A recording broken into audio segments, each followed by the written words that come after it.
Sorong sore ini.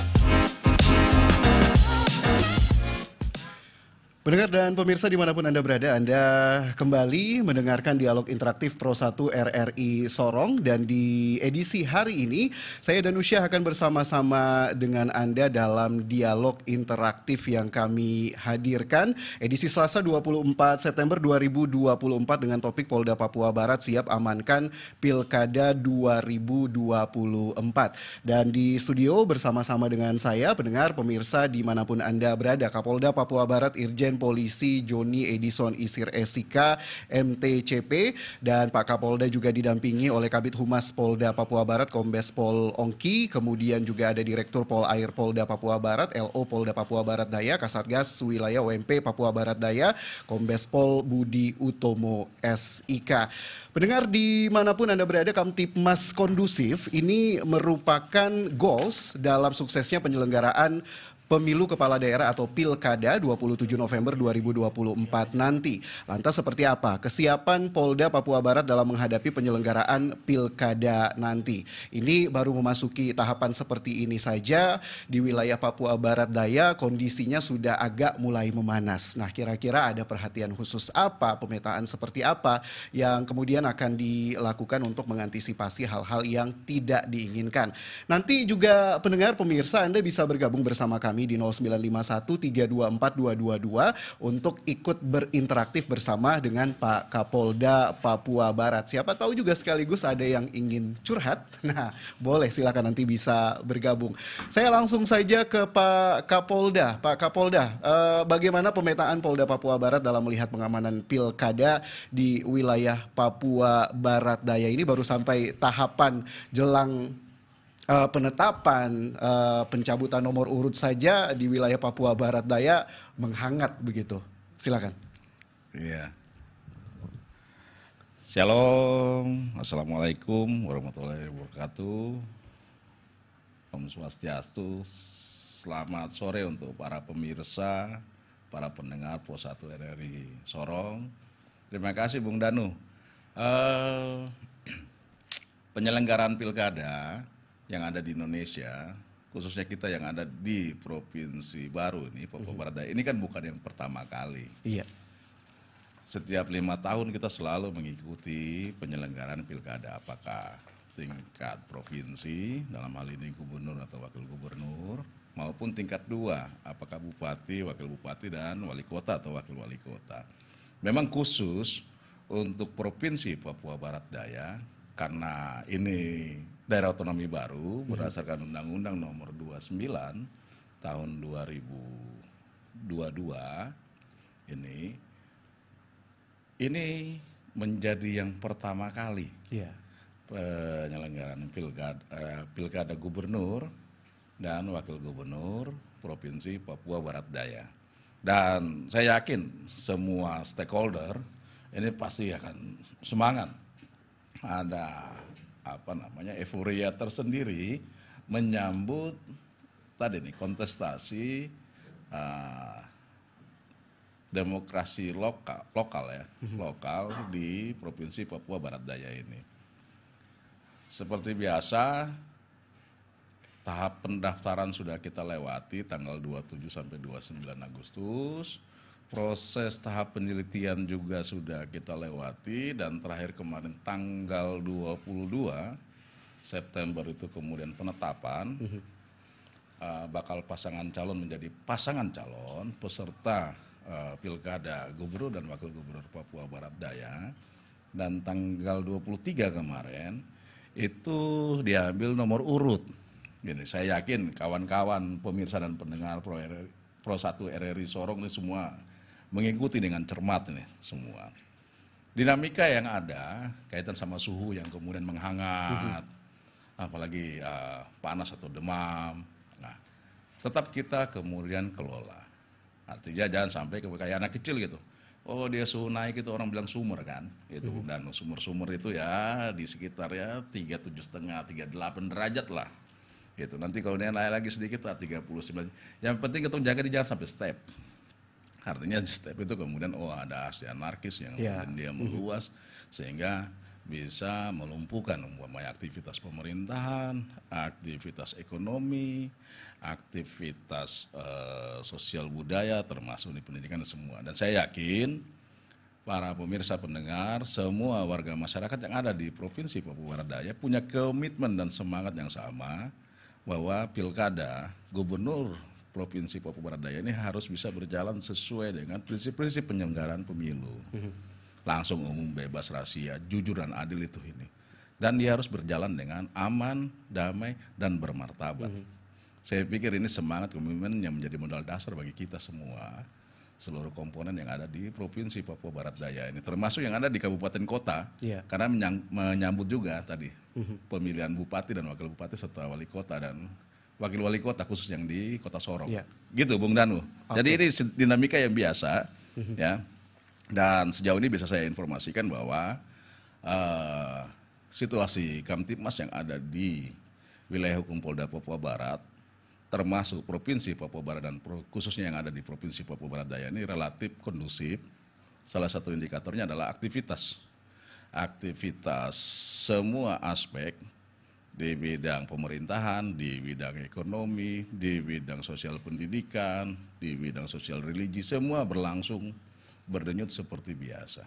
Itu Bung Danu. Karena memang cakupannya kan cukup luas Papua Barat dan Papua Barat Daya, terutama di wilayah Papua Barat Daya dengan cakupan wilayah yang juga cukup luas begitu. Lalu seperti apa Pak Kapolda anggota yang kemudian dilibatkan dalam pengamanan pilkada mulai dari tahapan-tahapan sebelumnya sampai nanti di tahapan pencoblosan di hari H 27 November 2024? Ya. Sebagai informasi untuk kawan-kawan pendengar dan pemirsa, termasuk semua warga masyarakat yang ada di Papua Barat Daya, Polda Papua Barat dalam menyelenggarakan pengamanan penyelenggaraan pilkada serentak tahun 2024 ini kita menggelar operasi kepolisian.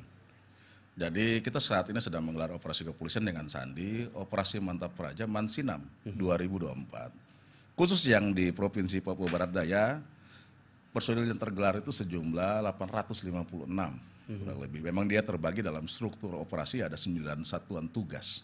Ini kebetulan di sini juga saya bersama dengan Pak Kombes Pol Budi sebagai Kasatgaswil.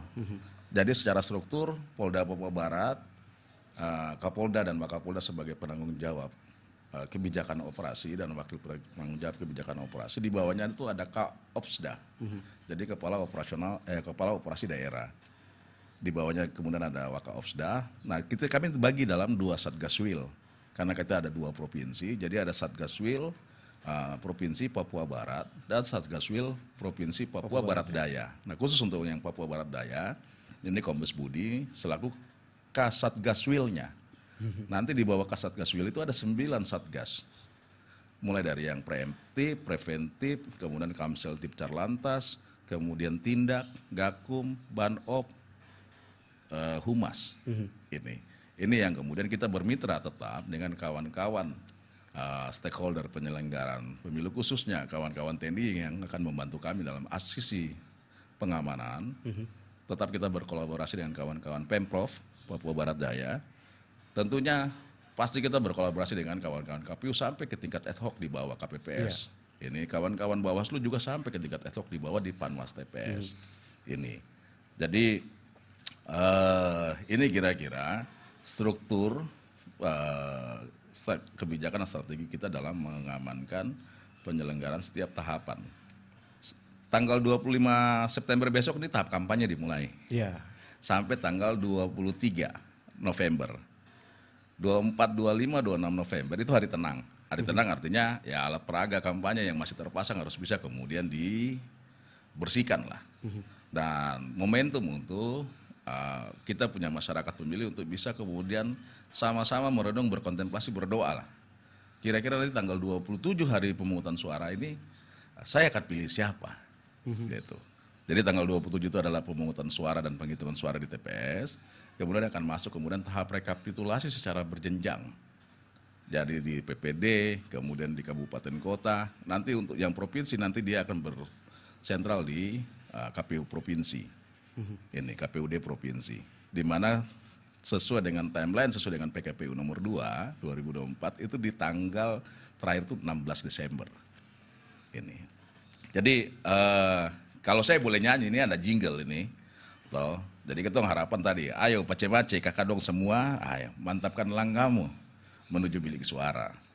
27 November kita memilih untuk provinsi Papua Barat Daya. Oke, Begitu baik, Bung Dani baik, kira-kira. baik. Nanti mungkin ini nanti bisa dinyanyikan di akhir kebersamaan kita juga ya Pak Iya. Kapolda ya. Nanti Baik. kalau perlu Bung Dani, Bung Danu kawan-kawan dari RRI 1 Pro 1. Pro 1 RRI Sorong juga minta jingle. Jadi begitu ada ini ya dia dimainkan begitu. Baik. Dan dari sekitar 800-an personil tadi yang kemudian diturunkan, apakah ada personil juga dari luar daerah yang didatangkan ke wilayah Papua Barat Daya ini? Silakan. Baik, Bung Dani. Nanti jawaban dari apa yang Pak Kombes Budi selaku Kasat Gaswil. Silakan. Silakan Pak Kombes Budi. Baik. Jadi dari 890 personil, Bisa agak lebih dekat lagi ke mic, Pak Budi. kita menggunakan personil yang ada di Papua Barat Daya. Ada beberapa personil memang dari personil dari Mabes, ada Pas 3 Kor Brimob Polri yang berkedudukan di Papua Barat, itu yang kita gunakan, ditambah dengan satuan kerja yang ada di Polda Papua Barat. Demikian. Oke, dan kemudian juga melihat situasi yang ada di wilayah Papua Barat Daya ini tanpa mengesampingkan juga ya wilayah yang ada di Papua Barat lainnya. Kalau di wilayah Papua Barat Daya di Kota Sorong, kemudian di Kabupaten Sorong, secara umum di Papua Barat Daya, apakah juga ada pemetaan khusus melihat dinamika yang terjadi beberapa waktu lalu, meskipun kata Pak Kapolda, Pak Isir tadi, ini dinamika yang biasa lah begitu. Silakan. Baik, kita melihat dinamika pemilu sekarang saat ini, memang ada perbedaan apa yang disampaikan Bapak Kapolda, Bapak. Perbedaan itu hal yang biasa. Ada yang pro, ada yang tidak. Kita sudah mengelompokkan, memetakan, dan memploting beberapa wilayah yang ada di Kota Sorong ini. Memang selama ini beberapa kejadian selalu gangguan Kamtibmas kalau tidak ada di Yohan, kemudian di Sorpus, kemudian di Jalan Baru, dan juga di Klademak, depan Hotel Feb. Itulah yang selalu terjadi, khususnya yang ada di Kota Sorong. Memang ya itulah dinamika. Kita sudah petakan memang ya kelompok-kelompok yang pro dan kontra sekitar daerah situ. Dan sejauh ini juga dalam dialog-dialog yang kami hadirkan, banyak kemudian masyarakat juga yang sangat mengapresiasi kecepatan kehadiran begitu dari kepolisian saat hal-hal ini terjadi.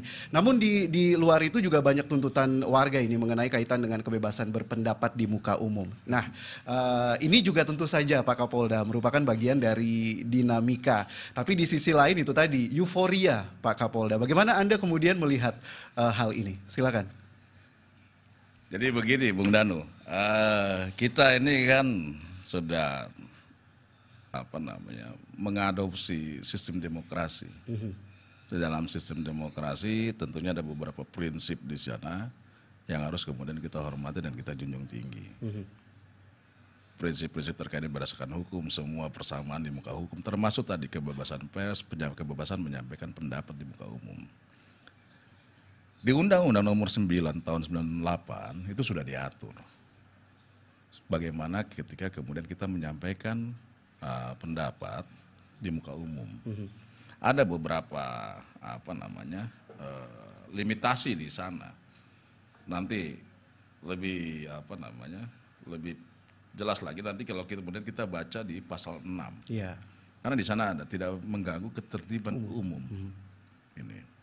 Oleh karena itu kita tidak membatasi, tidak melarang, karena kita bagian daripada penghormatan dan perlindungan kepada yang menyampaikan aspirasi atau pendapat di muka umum dalam bentuk unjuk rasa atau demonstrasi. Pasti dia melalui mekanisme ada pemberitahuan. Di situ kita lihat siapa penanggung jawab, siapa korlapnya, berapa masanya, masing-masing masanya siapa penanggung jawab masa, kelompok masa itu, seperti itu. Biar apa?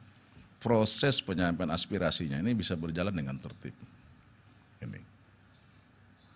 Ketika itu berjalan dengan tertib, kita akan layani dengan humanis. Ketika dia berlangsung pun tidak tertib, masih tetap dengan pendekatan yang sifatnya kemudian humanis. Tapi begitu kemudian tidak tertib mengarah kepada anarkis, kita akan lakukan tindakan tegas. Sesuai dengan kekuatan-kekuatan, penggunaan kekuatan yang kita miliki. Tentunya kemudian kita tidak pakai kemudian senjata api langsung, tidak. Bagaimanapun ini ketemu punya saudara, ketemu masyarakat, ketemu kakak adik, mama, ada orang semua yang ada di situ menyampaikan pendapat. Ini hal yang biasa ini. Khususnya kaitan sama kemarin yang dinamika di tanggal 22. Kalau boleh saya jelaskan, memang di undang-undang itu untuk penyampaian pendapat jam 18.00 batas waktunya.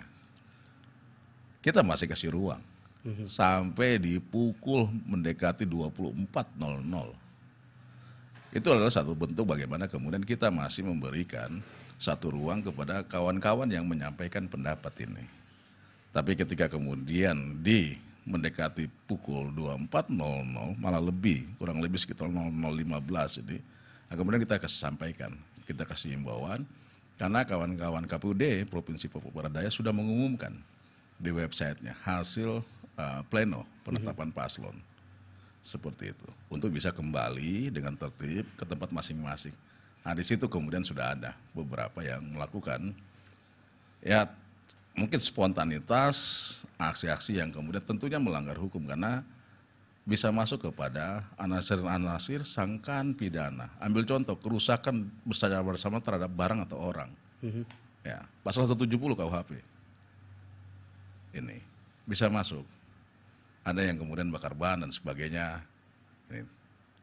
Jadi terhadap perilaku anarkis, ini kemudian kita lakukan upaya penegakan hukum. Udah pasti kita udah sampaikan pesan tegas, penegakan hukum, karena kita negara hukum dan kita negara demokrasi. Di situ ada bicara supremasi hukum. Ini yang harus kemudian bisa dipahami, dimengerti oleh semua masyarakat yang ada di Papua Barat Daya khususnya. Ya. Saya pikir itu dinamika yang kemudian dari tanggal 22 sampai 23 pagi. Dan puji Tuhan, alhamdulillah, proses pengambilan nomor urut itu bisa berlangsung relatif kondusif. Ini. Nanti harapannya juga di tahapan kampanye yang 60 hari, ini pun bisa berlangsung kondusif. Kita mengajak ke kawan-kawan paslon, kebetulan di Papua Barat Daya nih adalah paslon paling terbanyak dari 37 provinsi, karena ada 5 paslon. Ini sesuatu yang luar biasa dan patut kita apresiasi. Dan harapannya tadi mengedepankan apa sih visi misi yang ingin dicapai dalam 5 tahun, bagaimana sih mencapai itu. Dan itu harapannya tentu dia berjalan sesuai dengan Perpres 24 2023. Karena sudah ada platform di sana kaitan sama rencana induk percepatan pembangunan dan pengembangan Papua. Jadi bagaimana kemudian ketua bilang Papua itu harus sehat, Papua itu harus cerdas, Papua itu produktif, dan tentunya ya Papua harus tetap damai. Nah, itu kira-kira Bung Danu. Jadi visi misi program seperti apa, masyarakat pemilih harus bisa kemudian men-shifting dari pemilih yang sifatnya kemudian emosional menjadi rational voter. Jadi pemilih yang kemudian mengedepankan rasional. Bagaimana visi misi seperti apa dia akan mencapai dengan fiskal daerah yang terbatas seperti ini, mana yang menjadi prioritas, sehingga setelah 5 tahun di 2009 apa indikator outcome-nya. Kira-kira seperti itu, Bung Dana. Baik, karena memang pemilih ini kan punya karakternya masing-masing seperti itu ya Pak Kapolda. Iya, itu lagi. Baik. Baik, pendengar dimanapun Anda berada dan pemirsa, kami undang Anda juga untuk ikut berdialog. Silakan Anda bisa telepon di 0951 324 222. Sekali lagi Anda bisa bergabung di 0951 324 222. Untuk Anda yang ingin bergabung silahkan, Anda bisa juga ikut berdialog bersama dengan narasumber saya di Studio Pro 1 RRI Sorong. Ada Pak Kapolda Papua Barat, Pak Irjen Polisi Joni Edison Isir SIK MTCP, didampingi juga oleh Kabid Humas Polda Papua Barat, Kombes Pol Ongki, ada juga Direktur Pol Air Polda Papua Barat, LO Polda Papua Barat Daya, Kasatgas Wilayah OMP Papua Barat Daya, Kombes Pol Budi Utomo SIK. Silakan untuk Anda yang ingin bergabung, kami nantikan Anda di 0951322422. Dan nampaknya sudah ada yang ingin bergabung, Pak Kapolda, Pak Budi, Pak Ongki, coba kita sapa penelpon kita. Halo, selamat sore. Assalamualaikum. Selamat sore. Waalaikumsalam. Selamat sore, dengan siapa di mana? Bapak kedua narasumber yang terhormat. Ibu Hartini di Kilo 12 ya? Ya. Baik, Ibu Hartini silakan. Apa yang ingin disampaikan? Itu ini masalah penanganan menjelang pemilu kada Mas Dani ya. Ya, mudah-mudahan di masyarakat saya yang tinggal di sekarang ini berharap kejadian seperti kemarin-kemarin itu ya kita sangat khawatir sekali, bahkan was-was, bahkan nggak berani keluar kemana-mana karena ya situasinya menurut saya agak mencekam seperti itu. Bagaimana bisa itu terjadi? Padahal kan saat awal-awal itu petugas sudah standby di tempat kejadian gitu. Tapi kenapa kejadian yang berlanjut masih saja bisa terjadi seperti itu? Apa kurang antisipasinya atau persiapannya kurang begitu maksimal itu atau bagaimana?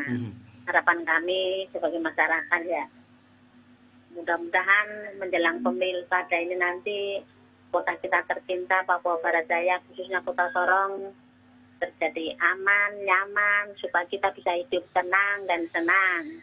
Itu harapan kami sebagai masyarakat. Mudah-mudahan bapak-bapak petugas juga cara menangani masalah ini bisa seprofesional mungkin seperti itu. Terus kalau ada yang pelanggaran-pelanggaran berat ya harus memang dihukum berat seperti itu supaya ada efek jerahnya.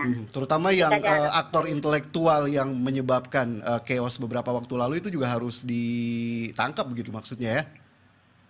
Bagaimana Mas Danu? Yang kemudian juga menjadi aktor intelektual sehingga bisa terjadinya chaos, palang-palang jalan ini juga harus ditangkap begitu ya?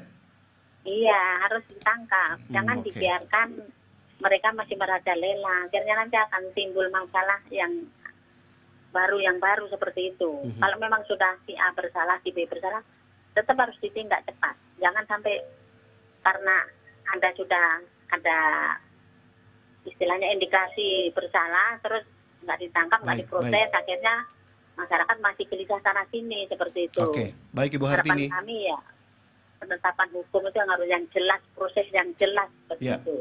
Baik. Itu saja saya Mas Danu. Terima kasih. Assalamualaikum. Waalaikumsalam. Terima kasih Ibu Hartini di kilometer 12. Satu penelpon lagi, silakan pendengar 324222. Anda bisa bergabung bersama kami. Polda Papua Barat siap amankan Pilkada 2024. Kami nantikan penelpon berikutnya di 0951324222 atau Anda bisa kirimkan pesan singkat di 081238688703. Kami nantikan partisipasi Anda pendengar. Dan sekali lagi Anda yang ingin bergabung di 0951324222 ya, karena line WhatsApp ini lagi tidak bisa digunakan, hanya bisa menggunakan pesan singkat. Dan untuk Anda yang ingin bergabung live on air, teleponnya di 324222, sedangkan untuk jalur WhatsApp Anda hanya bisa bergabung melalui pesan singkat. Itu yang dapat kami informasikan juga untuk Anda jika ingin berinteraktif bersama dengan kami. Baik, sambil kita menantikan penelpon, Pak Kapolda bisa ditanggapi Ibu Hartini tadi, ini apakah kenapa sampai bisa terjadi chaos kemarin? Apakah polisi kurang mengantisipasi, apakah kurang siapkah seperti itu? Karena jika kita mengikuti juga, ini kan teman-teman yang menyalurkan ekspresinya, demo dan lain sebagainya beberapa waktu lalu di kantor KPU Papua Barat Daya kan terbilang tertib ya. Beberapa kali tuh demonya sangat tertib sekali, tidak ada terjadi apa-apa sampai kemudian puncaknya sempat terjadi chaos di malam harinya itu. Dan yang cukup meresahkan juga ini, apakah ada hubungannya juga ini yang palang-palang jalan ini yang juga bikin riuh suasana di wilayah Kota Sorong ini, Pak Kapolda. Ya, Bung Darno. Jadi, makasih Bu Hartini. Ada beberapa poin yang saya catat. Yang pertama kaitan sama penanganan secara profesional oleh Polri dalam hal ini Polda Papua Barat. Saya pastikan itu kita berjalan sesuai dengan rambu-rambu regulasi hukum yang ada, prosedur hukum yang ada, dan mekanisme hukum yang ada, termasuk yang ada di internal Polri. Yang kedua, kaitan sama proses penegakan hukum secara profesional, kemudian secara prosedural, dan tentunya secara proporsional, ini juga akan kita laksanakan. Jadi terhadap setiap pelaku, terduga pelaku pelanggar, pasti kita akan lakukan penegakan hukum. Sebagai gambaran, kalau kemudian penyampaian pendapat di hari-hari sebelumnya, kecuali yang di tanggal 22, itu kan karena memang belum ada proses penetapan. Yeah. Ini yang menyampaikan pendapat di muka umum ini adalah orang-orang yang bukan tanpa kepentingan, ada kepentingan bagaimana kemudian mendorong bahwa keputusan KPUD ini harus bisa sesuai dengan pertimbangan dari MRP Papua Barat Daya. Satu itu. Yang kedua, kemudian terhadap pertimbangan dan keputusan dari persetujuan dari MRP Papua Barat Daya, kawan-kawan KPU juga kemudian memverifikasi kembali. Sehingga apapun keputusan yang dari kawan-kawan KPUD Provinsi Papua Barat Daya, pasti ada yang setuju dan yang tidak setuju. Yang tadi bagaimana kemudian menyikapi kalau setuju, kalau tidak setuju, bagaimana menyikapinya sesuai dengan tadi yang saya sampaikan. Bagaimana tetap dalam kerangka regulasi hukumnya seperti apa, prosedur hukumnya seperti apa, mekanisme hukumnya seperti apa. Tidak melibatkan massa. Ini yang terjadi di tanggal 22 malam, ini melibatkan massa. Massa topologinya kita sudah tahu. Oh, ini ada elitnya, ada timnya, ada pendukung aktifnya, ada simpatisan, dan ada massa yang tidak tahu apa-apa. Ini yang berkumpul di sana ada beberapa faksi kelompok-kelompok dengan aspirasi yang berbeda-beda. Karena kita kemudian memprofiling tadi bakal pasangan calon yang ada, semuanya kita profiling. Ini. Oleh karena itu, aksi yang kemarin ada luapan ketika kemudian harapannya itu tidak sesuai. Ini yang tadi saya bilang ada kontra tapi melakukan tindakan-tindakan yang dia bertentangan dengan koridor hukum. Dan saya pastikan dia akan berhadapan dengan proses penegakan hukum secara profesional, prosedural, dan proporsional. Ada juga setelah kita kemudian ada beberapa orang yang kita tangkap, ada yang menyampaikan bahwa kita akan membungkam demokrasi. Bukan, kita tidak membungkam demokrasi. Kami Polri sekarang, khususnya Polda Papua Barat, sangat memahami benar seperti apa prinsip-prinsip demokrasi itu, seperti apa kebebasan menyampaikan pendapat. Kita menghormati hak itu. Ya. Tapi tadi ada batasannya, ada limitasinya. Ini yang harus kemudian kawan-kawan, entah itu penanggung jawab, entah itu korlap, yang mengerti, yang paham kaitan sama kerangka regulasi, harus bisa kemudian memberitahukan. Jangan ada diksi-diksi, narasi-narasi yang sifatnya kemudian provokatif. Kenapa? Kalau muncul akibat materialnya, dia akan berhadapan dengan proses penegakan hukum. Ini harus semua kemudian tahu, paham, gitu. Ambil contoh begini, kenapa kemudian kita di Indonesia masih menganut capital punishment dalam hal ini, pemberian pidana mati, padahal ini hak asasi, paling asasi adalah hak hidup. Oleh undang-undang dilimitasi, masih ada KUHP yang memberikan ancaman pidana mati, masih ada putusan-putusan hakim yang memberikan pidana mati, gitu. Ya, artinya apa? Kita relasikan ke konteks yang sekarang, ada limitasi-limitasi tentunya berdasarkan undang-undang sebagai jabaran dari undang-undang dasar atau konstitusi. Ini kawan-kawan penanggung jawab, korlap, beberapa intelektual yang terlibat di dalam aksi, berada di dalam masa ini, paham benar ini. Permasalahannya kemudian ada simpatisan yang tidak semua paham. Massa cair yang ada di situ tidak semua paham. Termasuk yang Gitu. palang-palang jalan Pak Kapolda? Ada juga cuma ikut-ikutan. Oke. Gitu. Jadi ini harus kemudian proses untuk sosialisasi sama edukasi kepada masyarakat sehingga kemudian tumbuh kesadaran hukum, budaya hukum menjadi bagian daripada budaya hukum yang ada di marga masyarakat yang ada di Provinsi Papua Barat Daya ini kemudian menjadi modal dasar kita. Ini yang lagi coba kemudian kita dorong dan puji Tuhan kemarin para pasangan calon 5 pasangan calon semua punya komitmen dan semangat untuk bisa mengikuti menjaga kondusivitas setiap tahapan dari penyelenggaraan pilkada ini aman, damai, sejalan dengan prinsip-prinsip tadi pemilihan itu disampaikan pada saat sambutan dari masing-masing pasangan calon nomor 1, 2, 3, 4, dan 5. Ini sehingga tadi para massa pendukung, simpatisan atau massa yang ini silakan kita sama-sama memaknai apa yang disampaikan oleh paslon nomor 1, 2, 3, 4, 5 dan mengikuti kemudian setiap tahapan yang ada dan tentunya kita mengajak semua untuk bisa menyukseskan ini. Tapi tadi untuk Bu Hartini dan kawan-kawan warga yang ada di sini tidak usah khawatirkan bahwa proses penegakan hukum kita akan lakukan. Karena sama pengamanan kita melakukan evaluasi. Kemarin memang kita berfokus di beberapa lokasi dan masa kan bubar itu. Nah, dalam proses bubar itulah yang kemudian dia ada beberapa aksi lah. Untuk aksi paling ringan di sini ya bakar ban. Oke. Gitu kira-kira Bung Danu. Baik, kita nantikan satu penelpon lagi. Pendengar 0951-324-222. Anda masih bisa bergabung setelah tadi sudah ada Ibu Hartini dari kilometer 12. Kami nantikan lagi penelpon berikutnya. Satu lagi kami kasih kesempatan untuk Anda di 0951-324-222.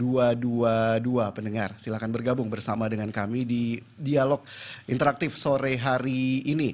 Nah, salah satu juga yang cukup bikin riuh ini Pak Kapolda, tahu sendiri beredar di grup WhatsApp, media sosial, hoax ini. Bagaimana Polda Papua Barat juga mengamankan ini wilayah-wilayah atau ruang-ruang maya ini? Ya nanti secara teknis nanti akan dijelaskan oleh Pak Kasatgas Humas, KBP Ongki. Namun secara prinsip saya menyampaikan bahwa memang karena perkembangan teknologi informasi, kita harapkan semua warga masyarakat kemudian memiliki kecerdasan literasi digital. Artinya setiap informasi yang masuk coba tolong untuk disaring dulu. Apakah informasi ini sudah utuh dan lengkap, gitu, benar atau tidak, baik atau tidak, baik atau buruk gitu, bermanfaat atau tidak ketika kemudian saya share. Seperti itu. Nanti secara teknis kaitan sama mereka harus ada informasi harus mau ngecek ini benar apa tidak. Ya. Atau cuma sebagian benar. Ini. Itu nanti akan disampaikan secara teknis oleh Pak KBP Ongki selaku. Baik. Mungkin bisa diangkat aja Pak mic-nya, mohon izin, silakan.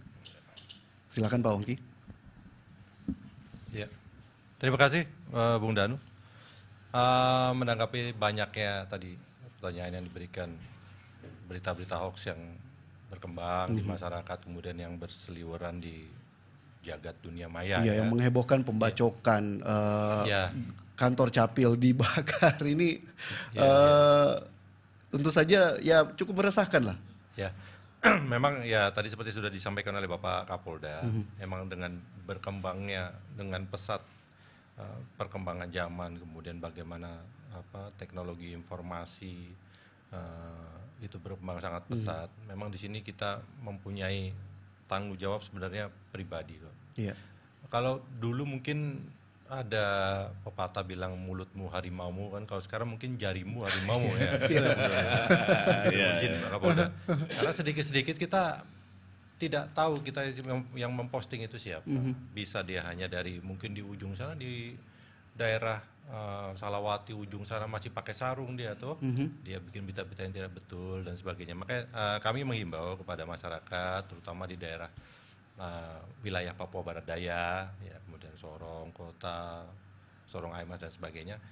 Kita harus cerdas sebagai penerima berita, kita harus cerdas Dan kita juga bisa berpikir seperti yang disampaikan tadi Bapak Kapolda, akun-akun kita itu banyak dari Polda ya, Polda Papua Barat.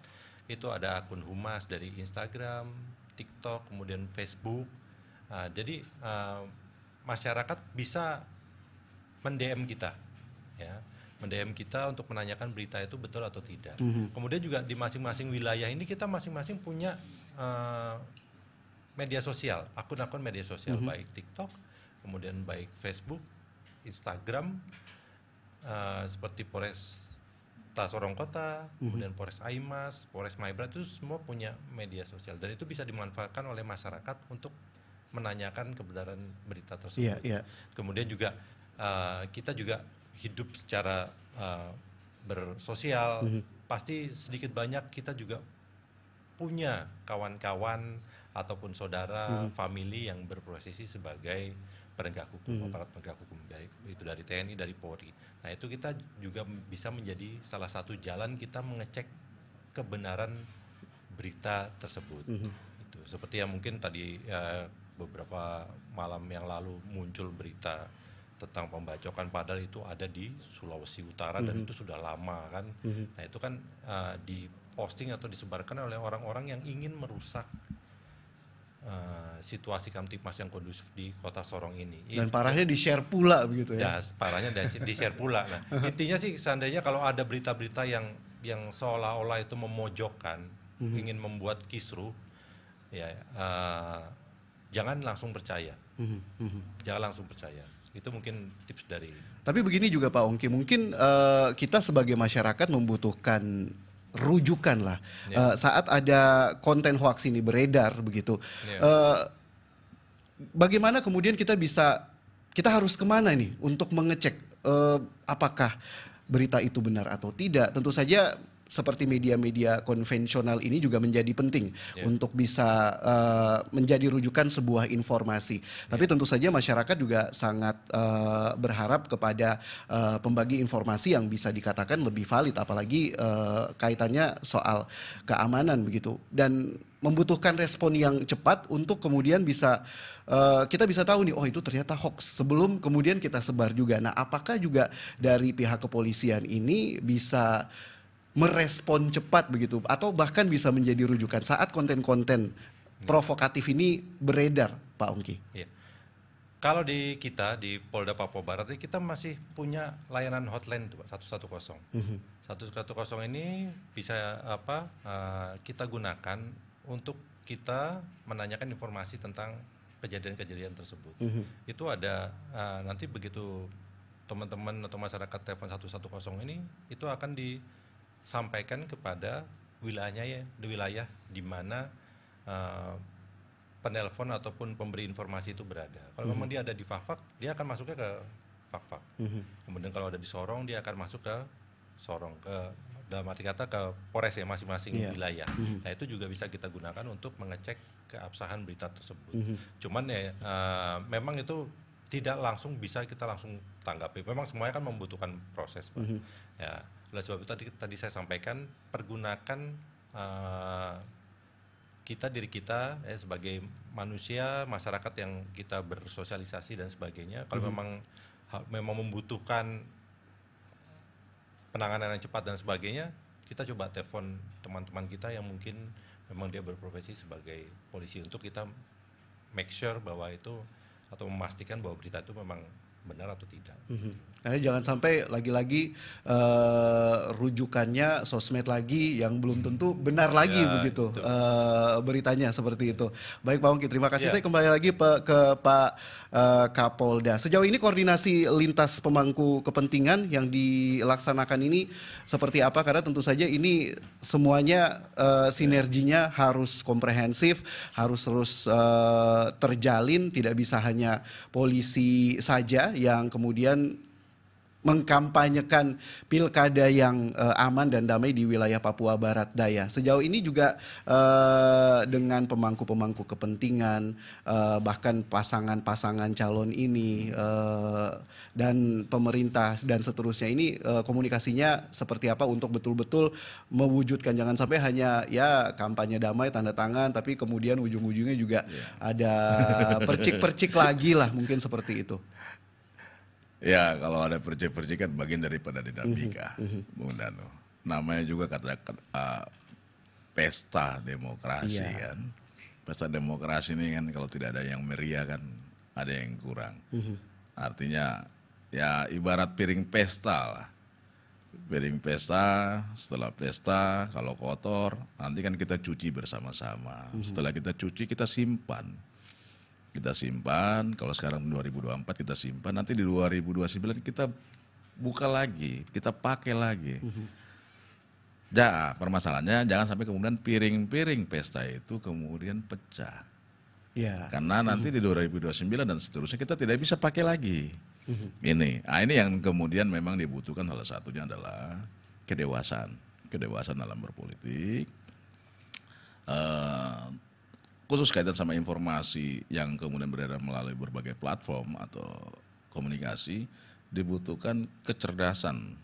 Sebenarnya tadi saya bilang literasi, kecerdasan untuk bisa menangkap informasi ini secara kritis. Salah satu sifat dan sikap kritis adalah berpikir skeptis dulu. Artinya informasi yang saya dapat ini udah utuh apa lengkap.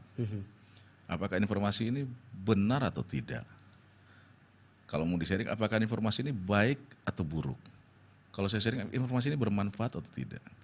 Itu yang kemudian bagian pada evaluasi kita. Kita minta sama kawan-kawan di Humas, Kesatgas, bikin satu monitoring center, sehingga kemudian masyarakat bisa kemudian menyampaikan apakah benar atau tidak setiap informasi yang ada. Karena kadang-kadang kan video cuma sepanggal, foto cuma sepanggal, tidak utuh, tidak lengkap, tapi bisa kemudian memancing emosi. Ini yang kemudian kita jaga. Jadi dengan para pemangku kepentingan yang ada ini selalu menjadi bagian daripada kita bersama untuk mencermati. Kita sudah punya Despilkada dan luar biasa yang ada di Papua Barat Daya ini. Kolaborasinya mantap, Pak, Bung Dano. Dengan Bapak Gubernur, Pak Sekda, Ibu Kabankes Bangpol yang di tingkat provinsi ya, dengan Bapak Pangko Armada 3, Bapak Danrem 181 PVT, Pak Danlantamal 14, Pak Kajati yang di sini adalah Pak Kajari.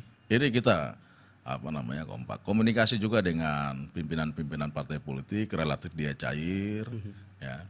Dengan pasangan calon karena kami punya juga Satgas PAM Cagup dan Cawagup, ini pun relatif dia cair, ya. Dengan kawan-kawan KPU selaku penyelenggara, nah sampai nanti ke tingkat ad hoc-nya di bawah juga dia relatif dia cair. Terus kawan-kawan Bawaslu ini juga relatif. Artinya komunikasi yang cair. Kita harapkan tidak hanya di tingkat elit, antar tim sesnya, antar partai pendukungnya, partai politik pendukung pengusung ini juga harus cair. Demikian juga nanti dia turun ke bawah sampai ke tingkat massa. Antara massa dengan massa ini juga cair komunikasinya. Ketika itu cair, tadi sisi emosional bisa kita reduksi. Kontra yang ada bisa kita kelola. Kelolanya kemana? Ya tadi regulasi hukumnya seperti apa, prosedur hukumnya seperti apa, mekanisme hukumnya seperti apa. Jadi langkah-langkah upaya hukum lah itu yang kemudian ditempuh, tidak mengakibatkan atau melibatkan massa. Kita harus pahami karena kemudian kita sudah identifikasi dan kita petakan. Ambil contoh Sorong, ya. Kota Sorong ini terakhir ini ditetapkan ada sekitar 380 TPS. Jumlah pemilih ini kurang lebih 204.000 pemilih. Dan ini pemilih terbesar yang ada di wilayah hukum Polda Papua Barat. Karena di Kabupaten Monokari sekitar 133.000. Cuma Kota Sorong yang 204 ribuan. Dan relatif komposisi secara artinya corak sosial dari sisi demografi yang ada di sini relatif sini heterogen. Oleh karena itu butuh tadi, saya bilang kita yang ada di tataran Forkopimda sampai ke layer 2 dan 3, demikian juga lapis dengan para tokoh-tokoh masyarakat, tokoh adat, tokoh agama, tokoh perempuan, tokoh pemuda sudah berkomitmen untuk tetap bisa menjaga situasi ini tetap terkelola dengan baik, tetap aman dan damai ini. Oleh karena itu tadi sempat disinggung oleh Kabid Humas, ada informasi ini, video ini, set. Nah sekarang bagaimana kemudian itu kita berpikir kritis. Ini benar apa tidak nih? Ini yang ada di mana sih? Karena tadi mau memancing sisi emosional yang menerima. Nah kalau ketong di sini sumbu pendek kan kacau. Gitu. Nah ketong harapan sumbu pendek ini, ayo mari sabar. Bagian daripada kita mengelola tadi daya nalar kita, daya kritis kita. Itu harapan kita Bung Danu, sehingga tadi demokrasi itu makin lama makin dewasa, makin matang, karena konstituennya dan paslon yang kemudian berkontestasi ini pun dewasa dan matang.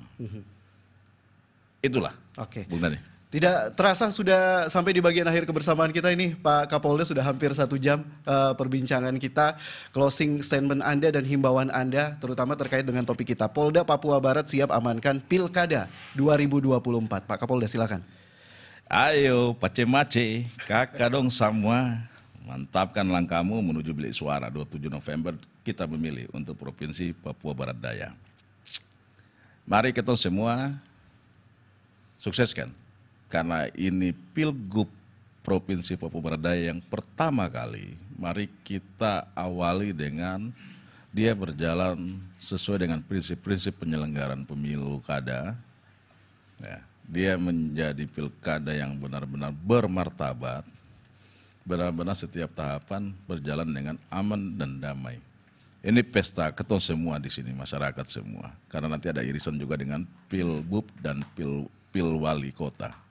Ini mungkin ini saja Bu Danu dari saya. Ini pesta kita semua, kita sukseskan bersama-sama. Demikian Bu Danu. Baik. Sebenarnya itu menjadi statement closing saya juga, tapi sudah disampaikan oleh Pak Kapolda. Jadi baik pendengar pemirsa dimanapun Anda berada, kita sudahi dialog interaktif kita di edisi hari ini bersama Kapolda Papua Barat, edisi Selasa 24 September 2024 dengan topik Polda Papua Barat siap amankan Pilkada 2024. Sekali lagi terima kasih Pak Kapolda Papua Barat Irjen Polisi Joni Edison Isiresika MTCP. Terima kasih juga Pak Kabid Humas Polda Papua Barat, Kombes Pol Oki. Terima kasih juga Direktur Polair Polda Papua Barat, LO Polda Papua Barat, Kasatgas Wilayah, WMP Papua Barat Daya, Kombes Pol Budi Utomo SIK. Terima kasih. Terima kasih Bung Danu, terima kasih kawan-kawan Pro 1 RRI Kota Sorong. Sampai ketemu lagi. Pro 1.